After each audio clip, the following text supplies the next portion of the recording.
గుర్తుక్కోలేకపోతున్నానంటే ఒక అయ్యగారు కూడా పెట్టాడు. అది మన నోరు మంచిది, మన ఊరు మంచిది. వాడు ఏ చేత వాళ్ళు చేయడు, ఏ బందా లేదు, ఏది లేదు. ఏంటంటే కష్టపడలేక ఇవన్నీ అంతే.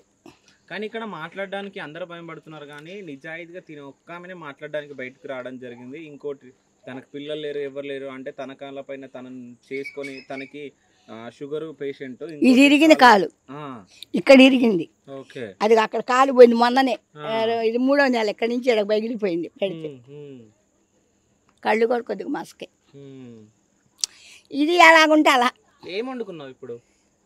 పచ్చడి అన్నం. పచ్చడి పొద్దున్న చేసుకున్నావు, ఇప్పుడు పొద్దున్న చేసుకున్నాను, ఇన్నిసార్లు చేసుకోలేదు. అది నిజంగా మాట్లాడటానికి భయం ఎందుకు? దేనికి ఎవరికేం చేద్దాం? ఈ బస్తీలు అందరూ ఎవరు మాట్లాడట్లేదు పొద్దు నుంచి. ఆమె కాదు, ఈ కాలనీ మొత్తం గొడవ పెట్టుకుంటే పోలీస్ స్టేషన్కి వెళ్తారు. ఒకటే కాదు నాన్న, ఎవరైనా సరే మనం ఏదన్నా నోరు జారి ఏదన్నా మాట్లాడామనుకో లటక్కన పోలీస్ స్టేషన్కి వెళ్తారు. అదొక ఘనం అనుకోని. అది నేను నన్ను పిలిచాననుకో రా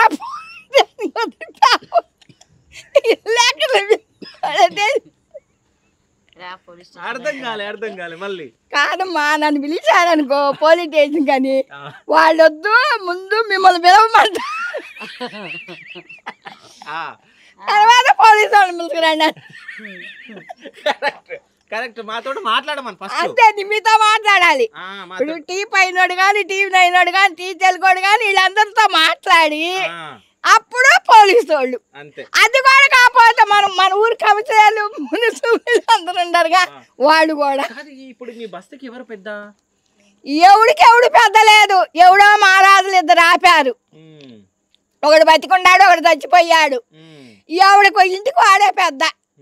అంతేగాని ఎవడు వచ్చి ఎవడు దండించరు, కొట్టరు. మా కాలనీలో ఆడవాళ్ళు ఒక్కళ్ళే ఉండాలని ఎవరూ రారు, వాళ్ళని ఎవరూ పలకరీరు.